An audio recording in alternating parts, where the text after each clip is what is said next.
Welcome to the Rudy Show. We're recording here, with the idea of getting something going for you here regarding the news for the past week. As I've alluded to on Facebook posts, so I'm working on, bringing an audio edition of the Eagle Scribe News on the air, and seeing as we only have a half hour to get down to business here, we better get to it. And as everyone probably knows, the lead story for this past week involved the Hancock County Shelter Care, and it took up a good chunk of front page for the Eagle Scribe this week. And here's the headline: Shelter Care faces closure, but not without a fight. We haven't set a formal closing date yet, Stacy Thompson, administrator for Hancock County Shelter Care, said in a weekend statement. That statement comes after the Hancock County Board of Commissioners approved its closing at a recent board meeting at the Hancock County Courthouse. Even though the board voted to close this place down, I want everyone to know that I haven't given up on this place, Thompson said. The town of Augusta has held a meeting regarding this place. I've also had an interested party come to look at the shelter care. There is nothing for sure yet, but I'm hopeful that we will pull through. We are actively searching for interested partners, buyers. We have already had the opportunity to show the place to one interested party, and I'm hoping we'll be able to get through to some others. We still have a lot of hope for the future. My biggest hope right now is that all of the residents aren't in a huge hurry to move out. The shelter care as an investment is much more attractive being at 70% capacity than it would be at only 20 or 30%. Another fear that was quelled is that the clock hasn't officially started ticking, although a semi-official, end quote, although a semi-official date of April 30th has been set. Thompson stressed that any transition that might be required will be a smooth one for everyone involved. Nobody, Thompson stressed, is ready to make any date fully official. No, we're not going to start kicking people out the doors when that date arrives if some of the residents haven't found another place by then, Thompson continued. If our worst fears are realized and we can't find a buyer, we will work very closely with residents and their families in finding them the new perfect home.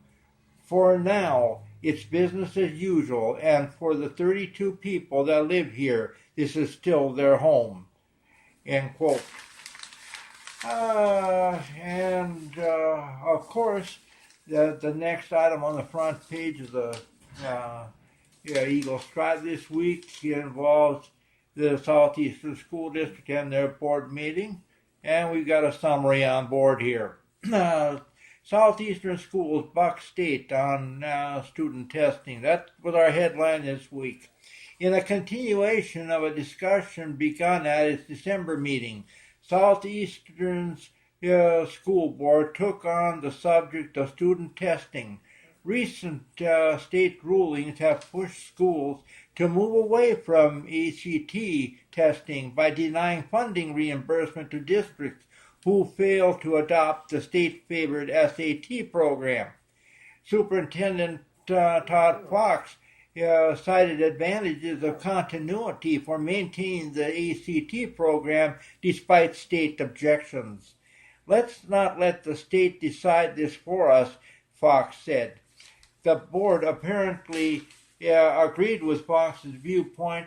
They unanimously rebuffed the state to continue the ACT testing program.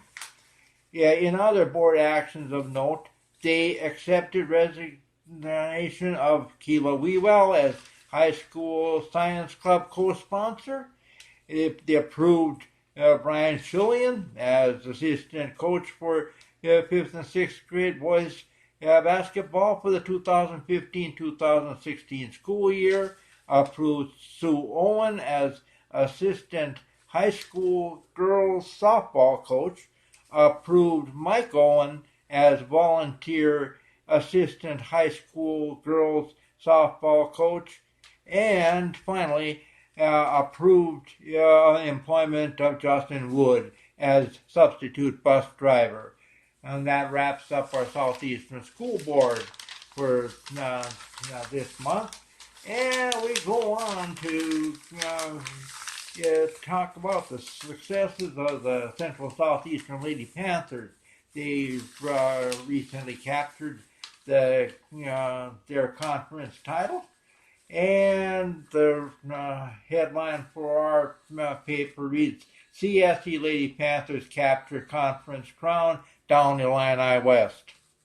And the article reads, on Thursday night, January 28th, an entire season of effort for the Central Southeastern Lady Panthers would boil down to a single game, a single night, with the year's conference championship as the ultimate prize.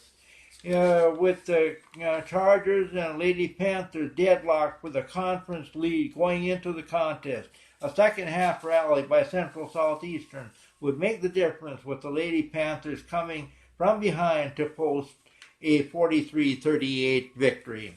For the Chargers, the prime objective of the night would be to contain the high-powered offensive duo of Colby McClelland and Delaney Lance, with the duo providing the bulk of CSC's offense in most games. Stopping them would be critical in any effort to gain victory. That proved critical in a key first quarter. Powered down by from exalted heights, the Lady Panthers found themselves in largely uncharted waters against the Chargers. With the duo contained to one basket each, Brianna Hildebrand came through to keep the contest tight, only trailing 11-9 after one quarter. Hildebrand would again be the primary feature of the second quarter, adding another pair of baskets, but the Chargers would gain the upper hand in the stanza, taking a 24-17 lead into the intermission. Down by 7 points, the Lady Panthers now had an uphill battle to overcome Illini West's advantage. As every opponent this season has discovered, you can't keep the threats subdued forever. Colby McClelland especially used her experience to her advantage as she began her resurrection in the third quarter. After being held to a single score in the first half, McClelland rang up a pair of third quarter buckets.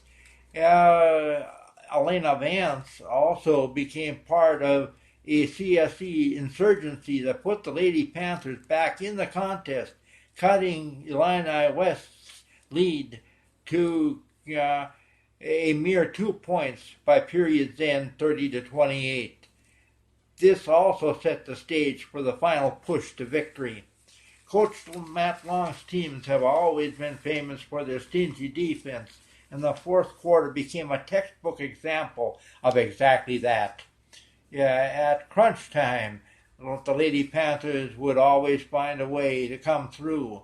Down the stretch, Central Southeastern strangled Illini West's offense and shut it down for much of the quarter.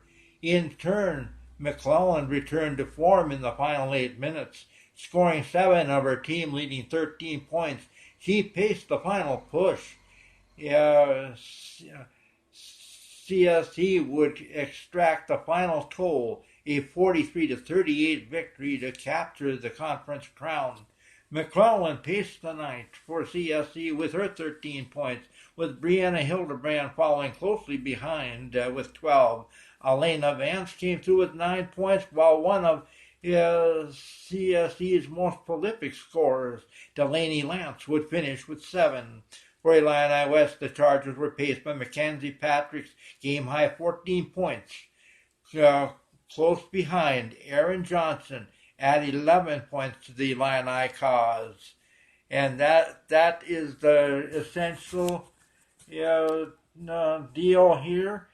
We've got ourselves the front page pretty well taken care of for this week. And we ended up with one more good one for you, and that would be the fight between the Central Southeastern Lady Panthers and the Griggsville Perry Lady Tornadoes. And we start off with a headline that reads, CSC sucks wind out of Lady Tornadoes. The Central Southeastern Panthers struck early and hard on Saturday, January 30th at Southeastern Junior Senior High School in hosting their final home game of the season, this time against the Griggsville Perry Lady Tornadoes. Nearly everything that the Lady Panthers touched turned to gold in a memorable first quarter that proved how dominant they could be. They soared to a 29-6 lead and never looked back en route to a 64-35 victory. For much of the game, Devin Battlefield was the only real weapon possessed by the Lady Tornadoes. What little wind that they could generate, especially early, came from Battlefield. But she was no match for the dynamic duo from the Lady Panthers, Delaney Lance and Colby McClellan. Lance and McClellan scorched the nets like a runaway flamethrower. McClellan singed nets for 13 points, while Lance battered them for an additional dozen, and this was only for the first quarter.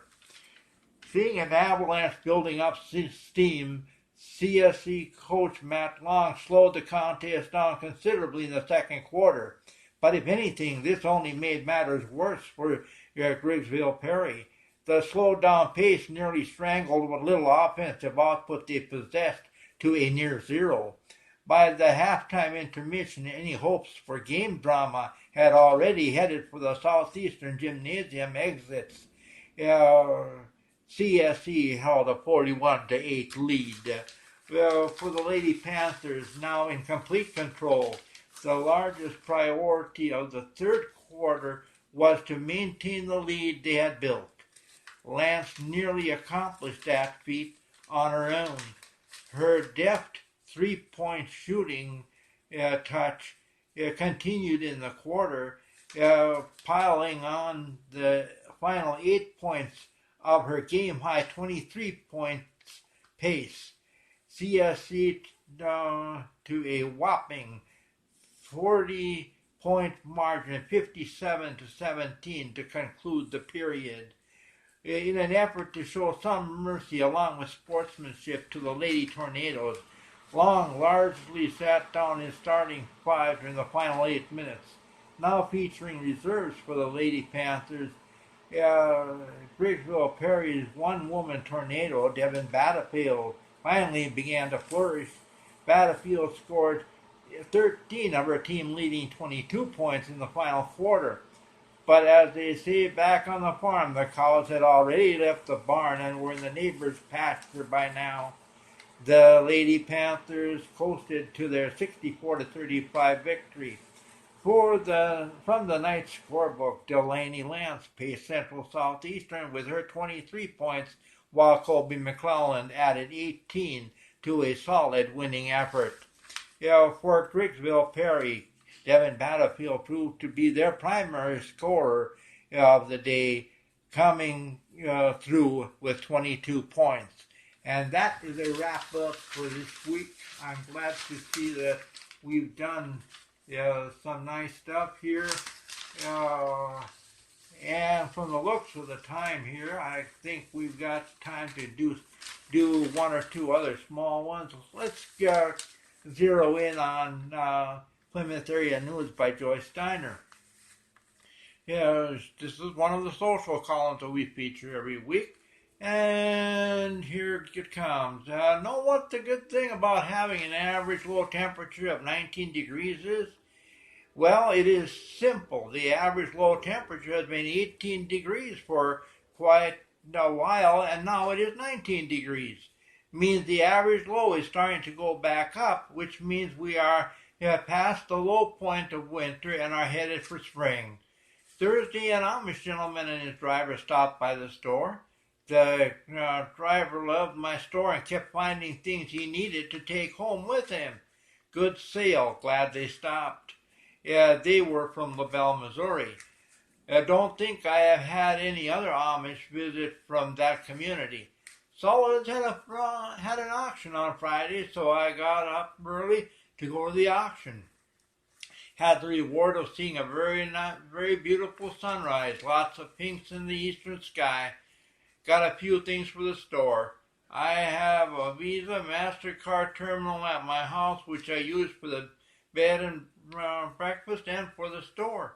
It has the ability to take chip cards, but when I would put one in it, it would say, please remove card, so I knew that it needed to be programmed. Got everything done in good time on Friday evening, so called the company to see if I could get that done.